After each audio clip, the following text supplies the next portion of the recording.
Hi, this is Ren, and this is All Walks of Film. Next up, we have Best Director. I find the ordering of this category very telling, because it used to be right under Best Picture. I suppose directing isn't particularly intriguing for most viewers, which I get. Not a lot of people pay attention to who's actually behind the scenes, only what's on screen. But for those passionate about film, such as myself, this award is second only to Best Picture. The filmmakers nominated for Best Directing are Denis Villeneuve for Arrival, Mel Gibson for Hacksaw Ridge, Damien Chazelle for La La Land, Kenneth Lonergan for Manchester by the Sea, and Barry Jenkins for Moonlight. Denis Villeneuve is very good at setting tone for his films.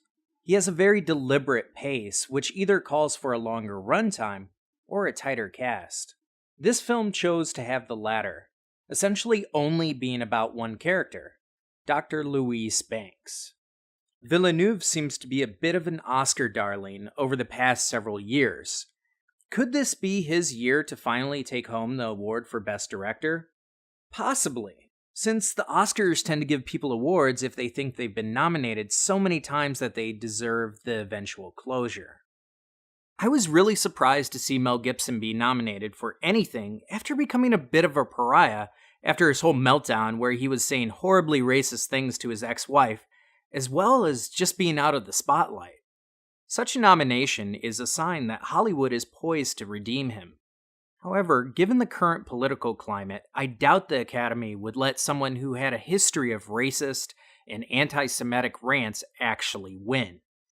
Damien Chazelle, of course, gets nominated, and while I personally think that this is a step down from Whiplash, I think his personal touches were good, such as collaborative work with cinematographer Linus Sandgren. Man, if only more filmmakers had a passion for a subject like he does for jazz. The chemistry between Ryan Gosling and Emma Stone felt forced, which is a major letdown for me because I freaking love their chemistry in Crazy Stupid Love. Can I? You have cold hands. Now you take off your dress. No. Yes. No way, not with all that going on. No, thank you. Also, the musical aspect was kind of sporadically thrown in. It never felt fully cohesive, and oftentimes it just felt forced. Kenneth Lonergan is another great choice because his style of directing was astronomically different from any of the other choices. Nothing in Manchester by the Sea feels forced. It's realistic and raw, and good God is it painful. Conveying grief is something I rarely see done as well on film. Being both the writer and director, I feel Lonergan does a compelling job of making everything seem natural.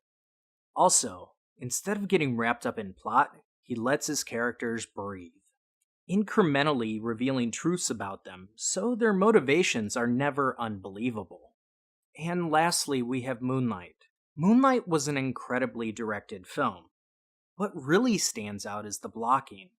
For those of you unfamiliar of what that means, blocking is the guidance from a director to his actors on their movement, pacing, speech, etc., to set the mood and tone of a scene. Director Barry Jenkins did an amazing job with 3 different actors for Chiron, as well as Kevin, coaching their subtle gestures so that they stayed plausibly true to their character. Another incredibly impressive feat was how he took a very quiet character, a character that on paper sounds boring, but Jenkins sucks you in.